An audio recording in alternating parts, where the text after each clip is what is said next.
नमस्कार। आज हम बजरंग बाण को थोड़ा समझने की कोशिश करते हैं। जी। ये भगवान हनुमान जी को समर्पित एक बहुत शक्तिशाली हिंदू भक्ति स्तोत्र है। मतलब एक तरह का भजन या स्तुति गान। बिल्कुल।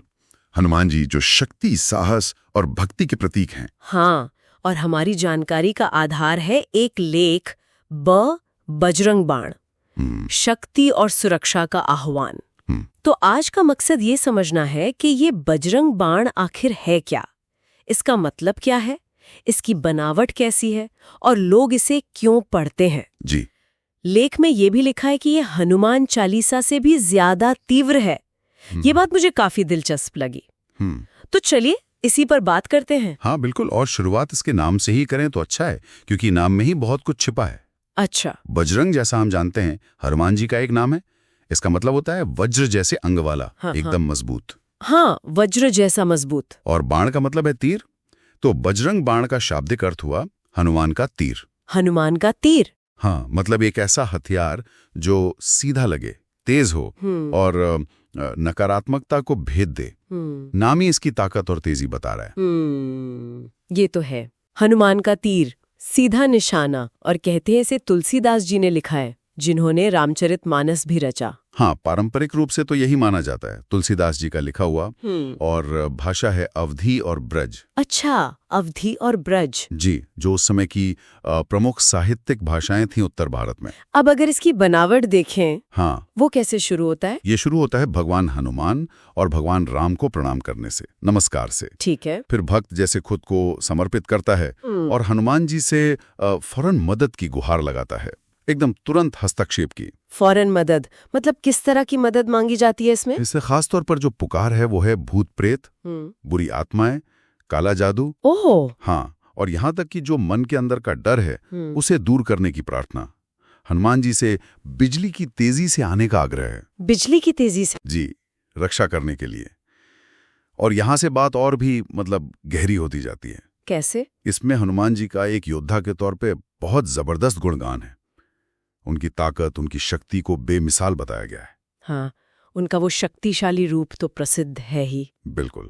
और फिर राम जी के प्रति उनकी जो निष्ठा है, लंका में उनकी बहादुरी और अपनी मर्जी से कहीं भी उड़ जाने की उनकी क्षमता, इन सब का बड़ा सजीव वर्णन है।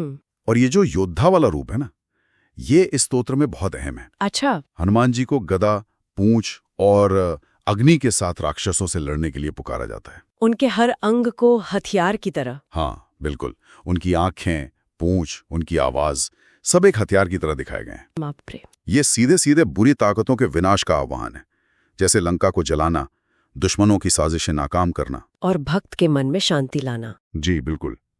और ये सिर्फ बाहरी दुश्मन नहीं, कई बार भक्त इसे अपने अंदर के डर या जो मुश्किलें हैं उनसे लड़ने की ताकत पाने के लिए भी देखते हैं। अच्छा, तो फिर लोग इसका पाठ कब और क्यों करते हैं? अगर ये इतना तीव्र है तो क्या इसे रोज पढ़ा जा सकता है? नहीं, जैसा लेख में भी बताया गया है, ये रोजमर्रा के हल्के जाप के लिए शायद नहीं है।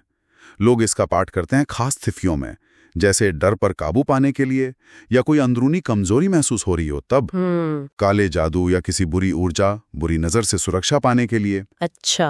आत्मविश्वास और हिम्मत बढ़ाने के लिए, या जब कोई बहुत मुश्किल या खतरनाक समय चल रहा हो।